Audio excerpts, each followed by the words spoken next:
Quando si legge Grazia Deledda va tenuto presente un tratto della scrittura della nostra scrittrice. Mi è capitato, mentre insegnavo nelle scuole, nei licei di Seui prima e di Isili dopo, di proporre agli studenti tra le varie letture che dovevano fare, anche qualche opera di Grazia Deledda. Ecco, immediatamente ho notato che gli studenti riuscivano a comprendere perfettamente, quasi senza bisogno di aiuto,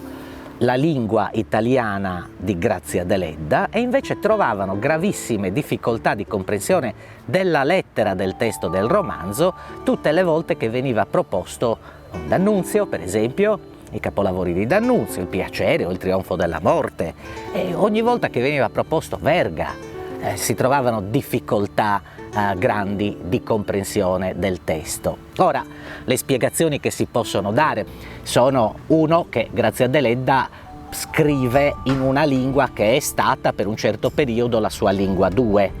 cioè la lingua che le serviva per scrivere i romanzi capaci di mostrare la sua isola, le condizioni della sua isola, ma i personaggi anche che concepiva, magari non insulari, come capita in diversi romanzi, di mostrare questi personaggi da lei inventati, queste azioni da lei inventate, e la Sardegna a un pubblico eterogeneo in una lingua che aveva appreso a scuola e che non era la sua lingua 1. Questa può essere una delle spiegazioni. L'altra spiegazione è di ordine stilistico, è proprio lo stile di Deledda che non è mai volutamente sperimentale, eccessivamente sperimentale, è una lingua piana, perché Deledda si forma, come dicevo precedentemente, all'interno di riviste che dovevano circolare su target molto grandi di regioni diverse, dunque bisognava utilizzare una lingua, diciamo così, che non avesse caratteristiche marcatamente locali o marcatamente regionali. 3. Si è formata, almeno nella giovinezza, a contatto con la lettura di traduzioni dei capolavori francesi e poi dopo, nel corso del tempo, russi, i grandi russi che l'hanno molto condizionata, e dunque, avendo avuto a che fare con un momento,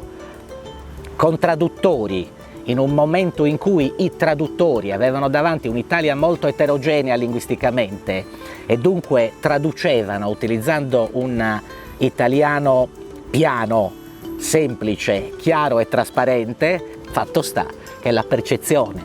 dei romanzi di Grazia Deledda sul piano stilistico e linguistico è la percezione di una scrittrice che regge il tempo, che scrive in modo da essere letta facilmente anche oggi.